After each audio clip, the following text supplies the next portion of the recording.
Sunlight streams through the bay windows of my parents' formal dining room, catching on crystal glasses like tiny prisms. The familiar weight of tradition settles over me as I adjust the burgundy linen napkin on my lap, breathing in the rich aroma of Mom's pot roast. Dad stands at the head of the polished mahogany table, carving the meat with practiced precision, each slice falling perfectly onto the Wedgwood china he reserves for Sunday gatherings. "Just a small piece for me, Dad," I say, watching as he ignores my request and places a generous portion on my plate anyway. "You're too thin, Gabrielle," he says without looking up. "Always have been." I'm about to remind him that at 38, I'm perfectly capable of determining my own portion sizes when the front door bursts open. The peaceful tableau shatters as my sister Vanessa sweeps in with her husband Mark and their 3 children. Instantly, the dining room fills with noise, backpacks dropping, children arguing over seats, Mark's heavy footsteps. "Sorry we're late," Vanessa announces without a hint of actual remorse. Her eyes are bright with an unusual excitement that immediately puts me on edge. Traffic was terrible by the outlet mall. "You went shopping before Sunday dinner?" I ask, but my question drowns beneath Mom's enthusiastic greeting of her grandchildren. Dad catches Vanessa's eye and nods slightly, a silent exchange that tightens something in my chest. I recognize that look, the conspiratorial glance they've shared since we were kids, usually right before I discovered I was the only one not included in some family plan. "Well, we're all here now," Mom says, patting the table. "Charles, finish serving so we can eat while it's hot." We settle into the familiar rhythm of passing dishes and making small talk. Mom asks about my latest architectural project. Dad quizzes Mark about the stock market. The children intermittently whine about the vegetables on their plates. "So," Vanessa says suddenly, her voice rising above the dining room chatter, "we're moving into your Lakehouse next week. We've got some foundation issues with our place." My fork freezes halfway to my mouth. "What?" "It's just sitting empty anyway, Gabrielle," Dad says, his tone casual but his eyes watchful. "I get the blue bedroom," Vanessa's oldest son announces, bouncing in his chair. "No fair. Mom said I could have that one," his sister protests. Their argument fades to background noise as realization washes over me. The children have already picked out bedrooms. This wasn't a spontaneous announcement. This was planned, discussed, and decided before I ever sat down at this table. "Your Lakehouse has plenty of room," Mom adds, as if that settles everything, "and they won't be there forever." 6 years. 6 years I've spent restoring that lakeside property. $420,000 to purchase it, plus another $95,000 in critical repairs. I handled the flood damage alone 3 years ago while they were all cruising the Caribbean, spent weeks salvaging hardwood floors and replacing drywall. That house is more than property to me.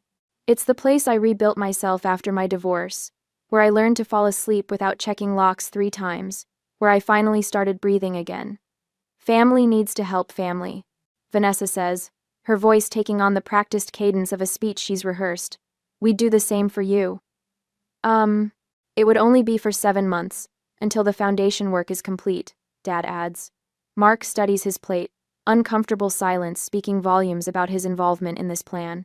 I set my napkin down beside my plate, a quiet gesture that draws everyone's attention. Something shifts inside me, a clarity that feels both surprising and long overdue. "Gabrielle, you're always so particular about your things," Mom says, dismissing my unspoken objection with a wave of her hand. "This is what families do, Gabrielle," Dad adds, his tone sliding into the condescending one he reserves for when he believes someone is being unreasonable. "We help each other." Vanessa's lips curl into an entitled smile that grows as she watches me, sensing another victory in our lifelong pattern. She has always taken. I have always given. Our parents have always facilitated. Not this time. I reach for my handbag hanging on the chair beside me, extract a crisp manila folder, and place it on the table. "The contractors start Monday next week," I say, opening the folder to reveal renovation contracts and city permits, each page bearing my signature and dates from 3 months ago. It's a complete 9-month renovation. Everything down to the studs. Silence descends over the table, thick and sudden. Dad's knife hovers over the roast. Mom's water glass remains suspended halfway to her lips. Vanessa's smile collapses.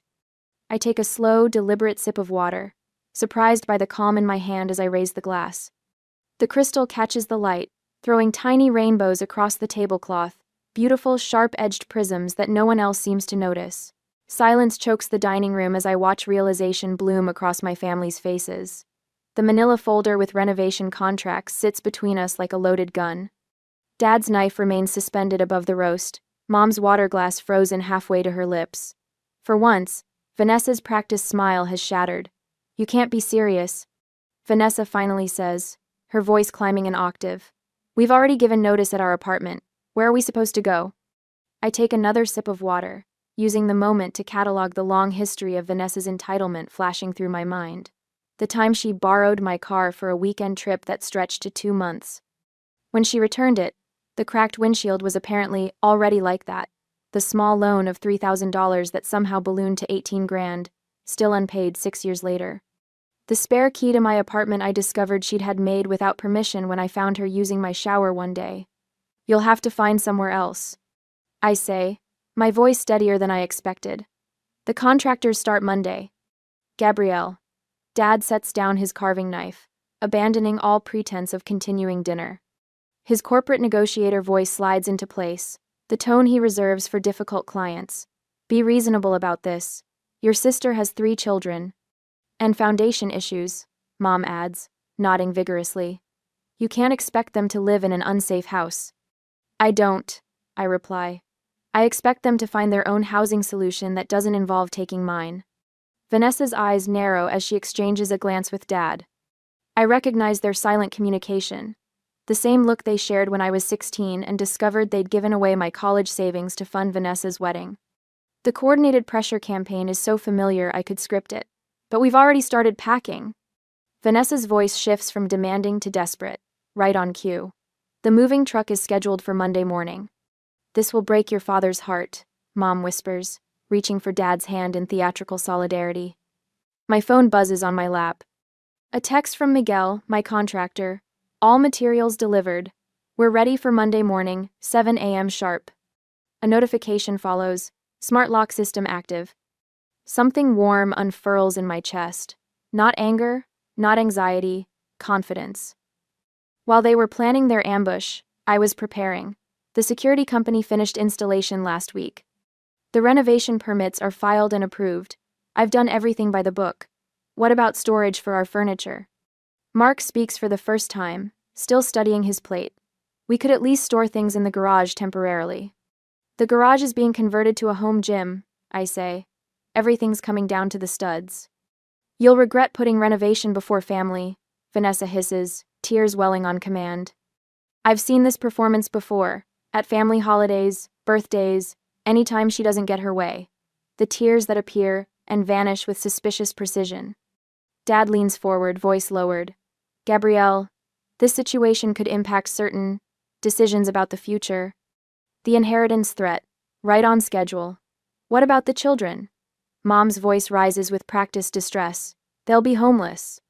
I fold the napkin on my lap precisely, each crease deliberate. The weight of their expectations, their lifetime of demands disguised as family obligation, presses against my shoulders. But it no longer crushes me. "Poor planning on your part doesn't constitute an emergency on mine," I say, meeting Dad's gaze directly. Recognition flashes across his face. His own words, the business mantra he's repeated for decades to clients who failed to prepare properly, turned back on him. I stand, collecting my purse and the manila folder. "I've respected my contractual obligations. You should respect my boundaries." "Sit down, Gabrielle." Dad's voice hardens. "We're not finished discussing this." "I am." Vanessa's oldest son looks up from his plate, bewildered by the tension. "But I already told my friends about my new Lakehouse bedroom." "It's not your bedroom," I say gently. "And it's not your Lakehouse." I walk toward the door, footsteps echoing on hardwood. The family scrambles behind me, a chorus of protests and demands. I don't turn around. The front door closes behind me with a soft click that feels more decisive than a slam. Outside, the autumn air fills my lungs. I walk to my car, ignoring the dining room curtain twitching as Mom watches me leave. My phone lights up with Dad's number before I've even backed out of the driveway. 12 missed calls by the time I reach the highway. Only when I'm alone on the interstate, 20 miles between us, do my hands begin to shake against the steering wheel. The adrenaline crash hits hard, trembling fingers, shallow breaths. But beneath the physical reaction, my resolve remains steady. I pull into a rest stop, dial Miguel's number. Make sure the security system is fully operational by tomorrow morning. I tell him when he answers. And could you move the dumpsters directly in front of the garage doors? I'm concerned about unauthorized access. Already planned on it, he replies, and I can hear the smile in his voice. After what happened with the flood damage repairs, I figured your family might try something. I grip the phone tighter. He remembers. Someone remembers how I handled the emergency repairs alone 3 years ago, when the family was too busy cruising the Caribbean to help.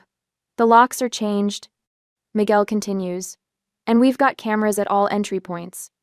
The shaking in my hands subsides. I'm not alone in this. Thank you, I say. I'll see you on Monday morning. As I end the call, a text from Vanessa appears. Dad's furious. Fix this now. I switch my phone to silent and set it on the passenger seat. The evening sky deepens to indigo above the highway as I pull back onto the road, heading home. Not to the Lakehouse, that's becoming something else now, something entirely mine, but to the apartment where I've learned to sleep through the night without checking the locks 3 times. Tomorrow, they'll escalate. I know this with absolute certainty. But for the first time in our shared history, I'm prepared. Monday morning of the next week arrives with the rumble of an engine that doesn't belong. I pause at my kitchen window, coffee mug suspended halfway to my lips, watching a moving truck lumbering up my lakeside property's narrow gravel drive. The burgundy logo on its side matches the color of Vanessa's lipstick at that awful Sunday dinner. My phone vibrates against the counter. 5th call from Dad since dawn. I silence it without looking, gathering the folder of permits I'd shown the family on that Sunday dinner. The weight of it in my hands feels different now, substantial, like armor rather than paper. By the time I arrive at the Lakehouse, Ray and his construction crew have already established a perimeter of orange safety cones. Sawhorses block the driveway entrance, forcing the moving truck to idle at the road. I park behind Ray's pickup and step out into crisp autumn air that carries the scent of pine and chainsaw exhaust. Miss Morgan, Ray nods, clipboard in hand, flanked by 6 workers in hard hats. We've got the demolition permits posted as required. Interior stripping begins in 30 minutes. Thank you. I scan the property. I see we have unexpected visitors. Ray's weathered face remains professional. They arrived about 10 minutes ago, claimed they had your permission to move in today. The moving truck's door swings open. Vanessa emerges, designer sunglasses pushed atop her head, face flushed with color that deepens when she spots me. What the hell is going on? She stalks toward me, pointing at the construction equipment. These men won't let our movers through. I meet her halfway, maintaining enough distance that her voice must carry across the yard. The security guard I hired stands attentively near Ray, his presence a calm reassurance. As I explained to you on Sunday last week, the renovation begins today. I hold up the permits. The property isn't habitable during construction. You can't be serious. Vanessa's voice rises, drawing stares from the workers. We've already given notice at our place. Where are we supposed to go? I withdraw an envelope from my bag. This might help. It's a 6-month contract for a storage unit, already paid in full. Fine. She stares at the envelope but doesn't take it. Storage? We need somewhere to live, not somewhere to store our stuff. Your housing isn't my responsibility, Vanessa. The words come easier than I expected. Your foundation issues didn't materialize overnight. You've had time to make arrangements. Her eyes narrow, searching my face for weakness. Finding none, she turns toward the house. I still have a key. We'll work around your little project. That won't work. I follow at a measured pace as she strides toward the front door. Vanessa jams her key into the lock. Nothing happens. She tries again, twisting harder. Welcome to Secure Home Systems, announces a robotic voice from the small speaker beside the door. Unauthorized entry attempt detected at main entrance, alerting property owner and security service. My phone chimes with the alert notification. Vanessa whirls to face me. You changed the locks? Last week. I nod toward the security cameras mounted discreetly at the roofline. The police have been notified about potential trespassing. Standard security protocol. Something breaks in her expression, the polished veneer cracking to reveal raw entitlement beneath. You can't do this to us. We're family. Family respects boundaries, I say, surprised by the steadiness in my voice. My phone rings. The security company, right on schedule. I answer briefly, confirming the alert was triggered by my sister, not an actual intruder. When I hang up, Vanessa has retreated to the moving truck. Through the windshield, I can see her gesturing wildly to Mark, who sits slumped in the passenger seat. Ray approaches, hard hat in hand. "We're ready to begin when you are, Miss Morgan." "Let's proceed." I sign his clipboard. "The interior timeline is tight. I'd like the master bedroom suite demolished by Thursday." "We'll make it happen." He hesitates. "Your sister seems determined. Should we expect interference?" Before I can answer, the moving truck engine roars to life. Instead of turning around, it lurches forward, bypassing the sawhorses by veering onto the lawn. It stops 20 feet from us, tires crushing ornamental grasses I'd planted last spring. The movers jump out, lowering the ramp at Ray's command, and begin unloading furniture. Vanessa emerges from the truck's cab, triumphant smile fixed on her face. "Since you won't be reasonable," she calls, "we'll just have to store things here temporarily. The yard will work fine until you come to your senses." The first piece, an ornate mahogany dresser that once belonged to our grandmother, thuds onto my lawn. Mark follows behind the movers, looking miserable but compliant. I don't move. Instead, I reach for my phone and dial a number saved yesterday. Lakeside Auction House? Yes, this is Gabrielle Morgan. I maintain eye contact with Vanessa as I speak. "Yes, please proceed with pickup as discussed. Donate all proceeds to the foster youth program." Vanessa freezes, confusion replacing triumph. "They'll be here within the hour," I confirm, ending the call. "What auction house?" Vanessa demands. "The one I contacted yesterday, after dinner." I gesture toward the furniture accumulating on my lawn. I anticipated this move. Ray clears his throat. "Miss Morgan, we need to begin demolition. Should we work around the furniture situation?" "No need." I hand him the final authorization forms. Everything on the property not secured inside storage sheds is being removed today. The rest of the day unfolds according to plan. Construction begins while furniture piles grow on my lawn. Vanessa alternates between threats and tears. Mark eventually convinces her to leave, promising they'll return tomorrow to fix this misunderstanding. 2 days later, on Wednesday, I receive the call I've been expecting. I'm standing in what was once the master bedroom, as workers remove the last of the drywall, revealing bare studs beneath. "You heartless bitch!" Vanessa's voice explodes through my phone. "The auction truck took everything. That was heirloom furniture." I step outside to hear better over the construction noise. "Then it should never have been dumped on property you don't own." Her scream resonates through the phone, but something has changed inside me. The calm I feel isn't forced, it's become my natural state. The boundary I've established feels right, necessary. I've kept all the documentation. I tell her when her tirade subsides. Photos of furniture abandoned on private property. Security footage of attempted unauthorized entry. The police report about trespassing warnings. The silence on her end speaks volumes. I've instructed the property management company about authorized visitors. I continue. You're welcome to schedule an appointment to see the renovation progress, with advance notice. Mom and Dad are coming to talk sense into you, she finally says, voice brittle with fury. I check my watch, then glance at the construction foreman who gives me a thumbs up. Perfect timing. Let them see exactly what they can't take from me. As I hang up, workers begin dismantling what would have been Vanessa's claimed master suite. The sledgehammer crashes through the remaining wall, sunlight suddenly flooding the space through the newly exposed frame. For the first time in years, I can breathe deeply here. The air smells of sawdust and possibility instead of obligation. The security system chimes, alerting me to vehicles approaching the property. I step onto the porch, building plans in hand, watching my parents' car roll to a stop beside the construction equipment. The demolition of the master bedroom walls concludes with perfect dramatic timing.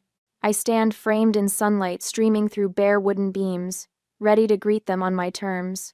I straighten my hard hat and adjust the protective goggles, a smile playing at the corners of my mouth. Miss Morgan, where do you want the drywall stacked? Calls Rico, the site foreman.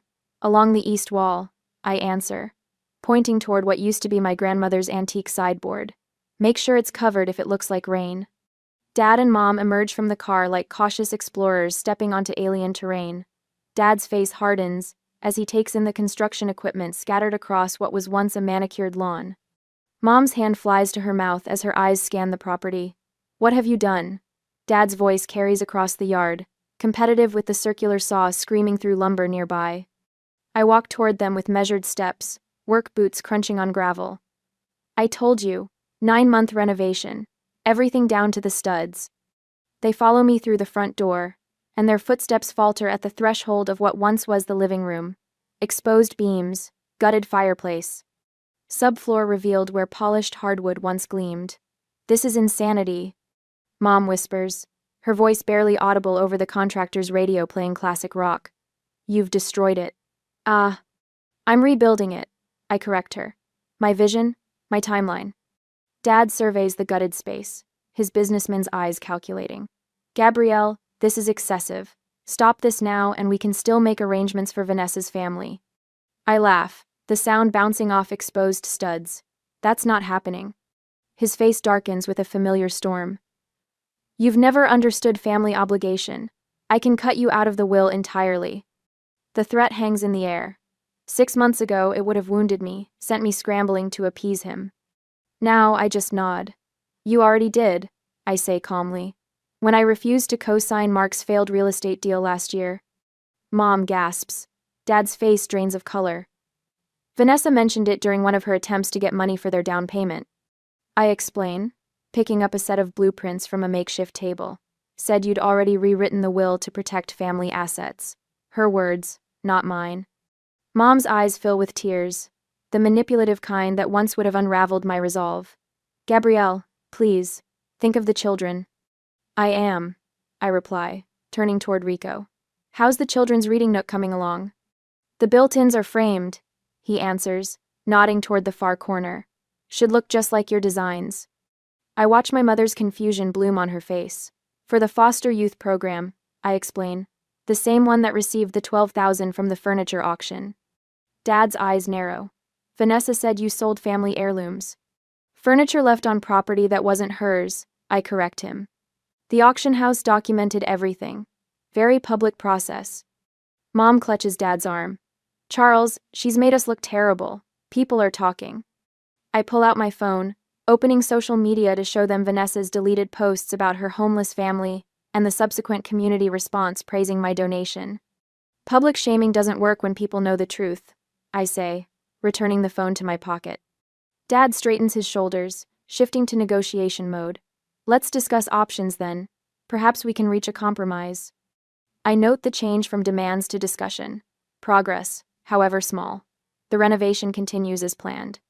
I reply, gesturing toward a worker carefully removing old family photos from a wall scheduled for demolition tomorrow. But I'm willing to help Vanessa find alternative housing within her budget. Mom's tone shifts from entitled to cautiously respectful. That would be appreciated. My phone buzzes with notifications. Security company confirming no further unauthorized attempts since last week. Auction house sending official donation receipt for tax purposes. My contractor sharing progress photos of the back deck's transformation. As we stand amid the skeleton of my home, I notice Dad studying the blueprints with reluctant admiration. He recognizes good planning when he sees it. Have you ever had to reinvent a space to reclaim it? I ask them both.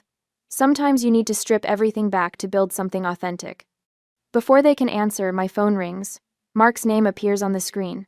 Excuse me, I say, stepping away. I need to take this. I hear Mark's voice, quieter than usual. Gabrielle, I wanted to apologize for my role in all this. I should have spoken up. Outside the window, I see my parents walking back to their car, their posture less rigid than when they arrived. Sometimes the hardest foundations to pour are the ones that support our boundaries, I tell him, but they're the most important. Behind me, workers continue transforming my sanctuary, one nail, one beam, one boundary at a time. The formal dining room glows amber in evening light, casting long shadows across my parents' Persian rug. The table setting feels like déjà vu, same burgundy napkins, same crystal glasses catching light in prismatic bursts, same tension hanging in the air like a storm front. 3 months into my Lakehouse renovation, I accepted this dinner invitation knowing exactly what awaited me. Your mother made her special pot roast, Dad says, carving the meat with practiced precision. His voice carries the forced casualness of a man about to negotiate a difficult business deal. Just like you always liked. It smells wonderful, Mom. I smooth my napkin across my lap, noting the extra place settings. Are we expecting company? Mom and Dad exchange a glance that I recognize all too well, the silent communication that preceded countless childhood disappointments. We thought it would be nice to have a family dinner. Mom places a generous serving on my plate. It's been difficult with everyone, scattered. The doorbell chimes. Dad's shoulders relax slightly. Reinforcements have arrived. I'll get it, Mom says, patting Dad's arm as she passes. The moment she leaves, Dad leans forward. Gabrielle, I've been talking with the Hendersons. You remember John, my golf partner? He thinks what you're doing is rather harsh. I take a slow sip of water. I wasn't aware the Hendersons were stakeholders in my property. Community matters, Gabrielle. People talk. Yes, they certainly do. I set my glass down carefully. They talked when I handled the flood damage alone 3 years ago. Not a single offer of help then. Guess. Dad's reply is interrupted by voices from the foyer.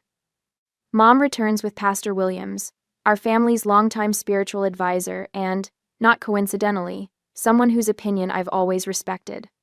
Gabrielle, so wonderful to see you. Pastor Williams takes the seat beside mine. Your mother tells me you've been quite busy with renovations. Transformative ones, I confirm, recognizing the setup. My parents have always excelled at creating the appearance of impartial juries. Mom serves Pastor Williams before resuming her own seat. We were just discussing family harmony, weren't we, Charles? Dad nods, cutting his meat with surgical precision, and how certain decisions might still be adjusted for the greater good. The children miss their aunt, Mom adds, her voice dropping to that particular register she reserves for emotional leverage. Family needs to stick together, especially in hard times. I notice my fingers have tightened around my fork.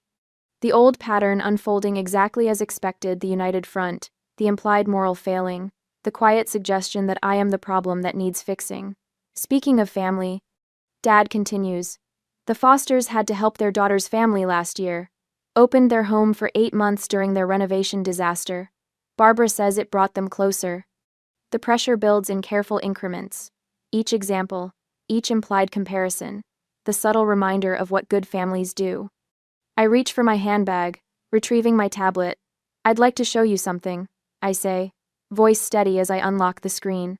Since we're discussing renovations. The first photo appears my Lakehouse with scaffolding embracing its exterior like a protective cage. I swipe to show the interior, gutted to the studs, workers visible in hard hats and protective gear. This was day 1. I explain, continuing to swipe through the chronological renovation journey, and this was last week. Pastor Williams leans forward, genuinely interested. My goodness, what a transformation! The latest photos reveal spaces unrecognizable from their former state. The 4-bedroom layout has become a modern 3-bedroom with a private office overlooking the water. Floor-to-ceiling windows now frame the lake view. Reclaimed oak beams cross vaulted ceilings, matching the custom hardwood floors below. That's the master suite. I explain, showing the room that once featured prominently in Vanessa's plans. The balcony was a structural challenge, but worth every penny for that sunrise view. Mom's fork pauses halfway to her mouth. It's completely different. That was the point. I swipe to a different folder, opening a timeline document. Here's the project schedule, created 5 months ago. And here's the property assessment showing the projected value increase 40% above previous valuation. Dad's expression shifts subtly, the businessman in him recognizing solid investment strategy despite himself. This was never about denying Vanessa, I say, my voice measured as I place the tablet on the table. It was about honoring my own plans. Plans I made long before her convenient housing crisis. Come, I say. I bring up another folder. I also have some older photos you might remember. Or perhaps not, since you were all on that Caribbean cruise at the time. The storm damage photos appear my Lakehouse with water halfway up the first floor, furniture floating, walls already showing signs of mold. $28,000 in emergency repairs. I continue, displaying receipts and contractor invoices. Here are the text messages from that week. The ones where I asked for help and was told everyone was too busy. I first things that I thanks vacation. Mom's face pales. Dad studies his plate with sudden interest. Respecting boundaries isn't cruelty, I say into the silence. It's adulthood. Dad's shoulders sag slightly, a gesture so subtle I would have missed it before. For the first time, I see him not as the family patriarch, but as a negotiator who recognizes his position has been outmaneuvered. "I should have helped with those repairs," Mom says quietly. No qualifications, no expectations attached. Perhaps the first genuine apology I've ever heard from her. The front door opens, breaking the moment. Vanessa sweeps in, cheeks flushed with righteous indignation, clearly expecting to find the usual united front against me. Her stride falters when she observes the tableau, our parents' reflective silence, Pastor William's thoughtful expression, my tablet, displaying evidence rather than emotion. "What's happening?" she asks, confusion replacing confidence. "Mom said we were discussing the Lakehouse situation." "We were," I confirm, standing and gathering my things. "I've shared my renovation progress. When it's complete in 6 months, you're all welcome to visit as guests, with advance notice." I extend a formal invitation card from my purse. "The housewarming is scheduled for March 12th. I hope you'll all attend." The question hangs unspoken as I walk toward the door. Who will come? And on what terms? I drive away with surprising calm, watching my parents' house recede in the rearview mirror. Ahead, twilight settles over the lake, and I picture my property glowing with construction lights. Transformation continuing, regardless of who witnesses its completion. For the first time in my adult life, I feel neither guilt nor obligation, only the quiet certainty that peace doesn't require surrender. Sometimes, it demands a stand. Sunlight dances across the lake, casting diamond reflections on my bedroom ceiling. 6 months have passed since that Sunday dinner ambush, and my Lakehouse transformation is finally complete. I cradle a mug of coffee between my palms, savoring the morning stillness on my balcony. No voices demand my attention. No obligations crowd my thoughts. Just the gentle lapping of water against the dock and birdsong from the old oak tree I refused to remove during construction. Below me, the professional kitchen gleams with copper accents and reclaimed wood countertops. Last weekend, I hosted friends for dinner, serving wine in glasses I selected, not inherited. Laughter echoed through rooms once designated for Vanessa's children. The exercise room occupies what would have been her master suite, my daily reminder that self-care isn't selfish. My phone chimes. A text from Rachel, my contractor-turned-friend. "Still can't believe we pulled this off. Best project ever." I smile, remembering her stunned expression when I first outlined my vision. "You want to gut a perfectly good house?" she'd asked. Now she brings potential clients to see my place with permission. Always permission. The doorbell interrupts my reverie. Through the security camera, I spot my parents standing awkwardly on the porch, Dad shifting his weight between feet, Mom clutching a small plant. Their first visit since the renovation completed. I press the intercom. "Come in," I say, unlocking the door remotely. It's open. They enter tentatively, so different from the Sunday dinner where this all began. Dad's eyes widen at the soaring ceilings, Mom's gaze fixed on the dining table positioned exactly where Vanessa once claimed space would be, perfect for the kids' homework. "Gabrielle, this island..." Dad trails off, at a loss for words for perhaps the first time in his life. "Remarkable." Mom finishes, setting her piece, offering a small jade plant on the side table. "Truly remarkable." I serve coffee in handcrafted mugs, watching them catalog changes. Mom lingers by the photo wall images of my hiking trips, architectural projects, and sunset swims. Not a single family portrait among them. "This is who I've become," I say simply, answering the question she doesn't ask. Dad nods, his businessman's eye noting the quality of craftsmanship. "You've created something remarkable here," he admits, echoing Mom without realizing it. The bittersweet recognition hangs between us, growth that required distance. Later, I host an impromptu gathering. Rachel brings champagne. The security company sends a gift basket with a card reading, "For our most respectful client." The auction house owner stops by, proudly sharing photos of the community center furnished with Vanessa's abandoned heirlooms. The foster youth program director cried when we delivered everything, he tells me. Said it was their first matching furniture set ever. My phone buzzes with a text from Vanessa. "I'm sorry about the furniture. Can we talk?" I consider her words, composing my response carefully. "Dinner next month, bring dessert. No discussion about moving in." The boundary maintains both protection and possibility. After everyone leaves, Dad pauses at the door. Respecting boundaries isn't cruelty, it's adulthood, he says thoughtfully, quoting my words back to me. His acknowledgement feels like the final renovation completed.